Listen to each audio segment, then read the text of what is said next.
जब मैं 3 साल का था तो ठिठुरती सर्दी में एक दिन दादा ने स्कूल में दाखिल करवाकर उम्र 5 साल लिखवा दी कि सरकारी स्कूल में उस वक्त 5 साल से कम उम्र बच्चों का दाखिला ममनू होता था।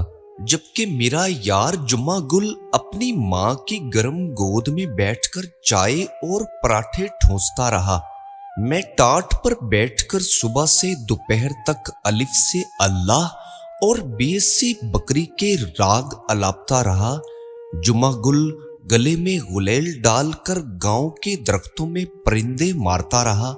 हम सारा दिन उस्ताद रहीम गुल की सोटियां अपनी पुश्त पर खाते रहे ताकि कल को मुआशरे में एक मकाम बना सकें।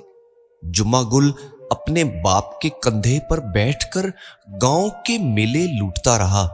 हम स्कूल से छुट्टी होने के बाद गंदम की कटाइयों में अम्मा का हाथ बटाते रहे। जुम्मा गुल खेत की मुंडेर पर बैठकर बेफिक्री से गीत गाता रहा।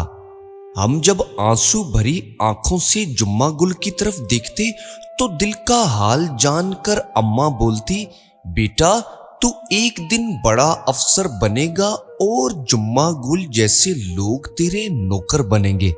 स्कूल से कॉलेज, कॉलेज से यूनिवर्सिटी, हमारी किस्मत में सिर्फ किताबों का ढेर चाटना रह गया। जबकि जुम्मा गुल गांव का लुच्चा लफंगा बनकर जवानी के मजे लूटता रहा। इधर हमने पीएचडी थीसिस जमा करवाकर गोया अलामा बनने की ठान ली, तो उधर गांव में जुम्मा गुल ने बगल से पिस्तौल का होल्स्टर हटाकर कंधे पर कलाशन कोफ रखना शुरू कर दी। फिर हमने पीछे कभी मुड़कर नहीं देखा, कहां का जुम्मा गुल और कहां मैं। हम बकौल अम्मा के वाकई अफसर बन गए। गांव से अपना नाता टूट गया। अपनी अफसरी, शहरी बीवी और बच्चों में ऐसा खो गए कि याद भी नहीं रहा था कि जुम्मा गुल क्या कर रहा होगा।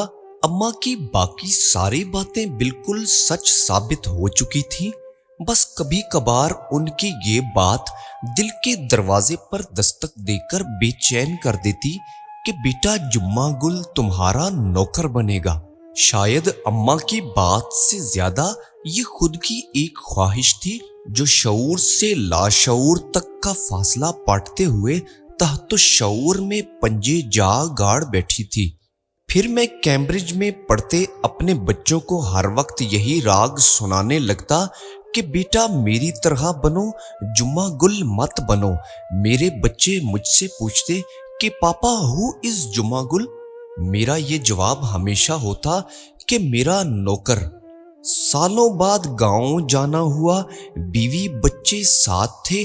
गांव भी फैलकर जैसे छोटा सा शहर बन गया हो। मेरे लिए अब काफी लोग अजनबी थे। एक दिन पैगाम आया कि जुम्मा गुल नामी बंदे ने अहले खाना समेत दावत पर बुलाया है। मेरे अंदर एक कमीनी सी खुशी दौड़ आई कि जुम्मा गुल को दिखाऊंगा कि पढ़ाई लिखाई और उस्ताद रहीम दाद की सोटियों ने मुझे कहां से कहां तक पहुंचा दिया और वो सदा का लुच्चा लफंगा आज भी 2 वक्त की रोटी के लिए परेशान है। बेगम को ताकीद की कि 5,000 उसकी बीवी को थमा देना। अपनी 4,000 सीसी गाड़ी में बैठकर जुम्मा गुल के घर पहुंचा तो सन्नाटे में आ गया। शहर में 300 गज बंगले वाला अफसर 4,000 गज के वसी बंगले को देखकर हैरत से दांतों में उंगली दबाए रह गया, जिस पर जुम्मा गुल पैलेस की नेम प्लेट उसका मुंह चिढ़ा रही थी। बंगले के अंदर 4 V8 लैंड क्रूजर्स एक शान से खड़ी थीं। वास्कट पहने जुम्मा गुल गर्म जोशी से आगे बढ़कर मेरे गले लग गया। डॉक्टर साहब, बड़े आदमी बन गए हो, भूल गए हो हम जैसे गरीब और अनपढ़ों को। मेरी बीवी और बच्चे मुंह खोले हैरानी से बंगले को देख रहे थे। जुम्मा गुल बता रहा था कि माँ की दुआओं से वो आज एक सियासतदान बन गया है। जब भी अदम एतमाद की हवा चलती है वो 40-50 करोड़ तो बना ही लेता है। अचानक मेरे बेटे ने अंग्रेजी में मुझसे पूछा कि बाबा, ये वही जुम्मा गुल है जो आपका नौकर बन रहा था। मेरी खामोशी पर छोटे वाले बेटे ने अंग्रेजी में कहा, बाबा मैं भी जुम्मा गुल बनूंगा। देख लीजिए एक आम इंसान की जिंदगी और पाकिस्तान के सियासतदानों की जिंदगी। इसीलिए तो अवाम गुर्बत की चक्की में पिस रही है, जबकि सियासतदानों के पास इतना पैसा है कि उनको खुद भी मालूम नहीं कि किस किस बैंक में उनका कितना पैसा है।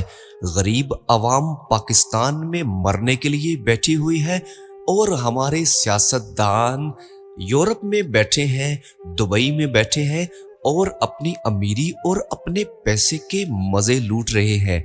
और यहाँ पे लोग अपने बच्चों की बालियां बेचने पर मजबूर हैं, अपने मोटरसाइकिल बेचने पर मजबूर हैं और बिजली के बिलों के लिए और खाने पीने के लिए परेशान है। अल्लाह हमारे पाकिस्तान के हालात पर अपना रहम फरमाए और हमारे सियासतदानों को पाकिस्तान के बारे में सोचने की तौफीक अता फरमाए। आमीन या रब्बल आलमीन।